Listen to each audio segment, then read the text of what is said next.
Alright guys, so the community's been putting in some work and they've uncovered some things that I think we all need to know about. Recently, Once Human has added what everybody has been referring to as shinies. Basically, these are just unique versions of deviations that are currently in the game. For the most part, these aren't really game changing, but a lot of people have decided they want to go and try to collect these. And while I can see the appeal of trying to collect them, I do think people have started to forget the fact that you will not be able to use these shiny versions every season. And the main reason for that is basically just because there's a hard limit on the amount of items you can carry over from season to season. So at some point you will actually have more of these unique deviations than you are able to carry over season after season. But don't worry, that's not why I got you guys together. That's not the big secret that everybody's talking about in the community. The reason everybody's talking is because it seems like from a lot of testing in the community that there are actually hard locks placed on the deviations in the game. And by that, I mean their drop rates seem to be being throttled by the game. So from the community's testing, it seems like a lot of these deviations are just not dropping, no matter how many attempts players take to get them. So currently the reports are that the Dig Boy and the Fetch-a-Lot Bunny seem to share a cooldown, and that cooldown lasts for 4 hours. From the community's testing, you can only get up to 2 Dig Boys or 2 Fetch-a-Lot Bunnies within a 4-hour window. And no matter how many silver ores you mine or how many trees you cut down, once you hit that hard cap, no more deviations will spawn. And it's not only those 2 deviations affected. Basically, this affects any deviation that has a requirement to acquire. So if you have to skin a rabbit, cut down a tree, mine an ore, pick a mushroom, or anything else like that, it seems those deviations have a hard limit as to how many you can get within X amount of hours. And unfortunately, this is not something that has been disclosed by the devs, nor has it been confirmed or denied that it is happening. Right now, all we can go off of is community reports. And there are, unfortunately, a shitload of reports stating that this seems to be the case. There's another interesting thing that coincides with this, and that is the new Nutcracker event. In this new Nutcracker event, you are able to farm shinies. It is actually sort of reminiscent to the Pokemon Go community events, where in the normal game, finding a shiny Charmander or a shiny Pikachu is very, very, very rare in normal gameplay.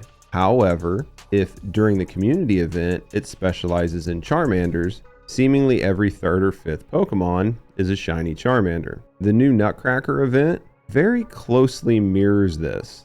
Not in the sense that you are running around just randomly picking up shiny Nutcrackers, but that all the reports from the community seem to be that there are an exceedingly high ratio of shinies to normals dropping, and that a lot of people are getting between 5 and 10 shiny Nutcrackers during the event. And if you take that and look at how hard it is to get just a regular Nutcracker to drop when farming, it does seem that the devs are trying to create a you had to be there moment, similar to what you see in Pokemon Go, where if you don't drop off from playing the game and you are here for the events, you will have a good chance at getting one of these shiny deviations. The devs had recently said that they were going to try to find a way to make it easier for people to get deviations, and I think this is what they are planning on doing. They're planning on creating community events like this, where you can show up and farm for good versions of specific deviations. Now, if you combine that with what the community is reporting, which is that during normal gameplay, it seems that some of these deviations are throttled. It seems that the devs are trying to create a way to keep people playing in multiple ways. One of those is to not let you just mass farm things due to time gating, and to create incentives for players to log on and to come back to farm these deviations when the devs want you to. Now, I'm not saying that I am for or against what the devs are currently doing. I think there are better ways to keep players engaged without time gating. Time gating is by far one of my least favorite things in any game, and something that a lot of modern games seem to really embrace. But what I can say is I'm not a fan of time gating plus rare drop rates. If you are going to make things exceedingly rare to get and then time gate and throttle how many of them players can get, I start to take issue with that, because this is basically the devs dictating how players play. Not everybody has the time to play all day, every day. Some people might only get a few hours to play on the weekend. And if, when they sit down to play, items are throttled and they cannot just farm them, I find that to be a problem. If you are going to make the drop rates very low, then you should get rid of the throttling mechanic as well as the time gating. If you are going to throttle the amount of drops people get and time gate how many of them they can get per day, then the drops themselves need to not be rare. You should be able to just mine 2 silver ores at the beginning of the day, roll your shot at getting dig boys, and then not have to mess with it for the rest of the day. I also think if this is what's happening, the devs need to be very transparent with it, because this will allow people to try to plan out their gaming sessions. But let me know what you guys think in the comments below.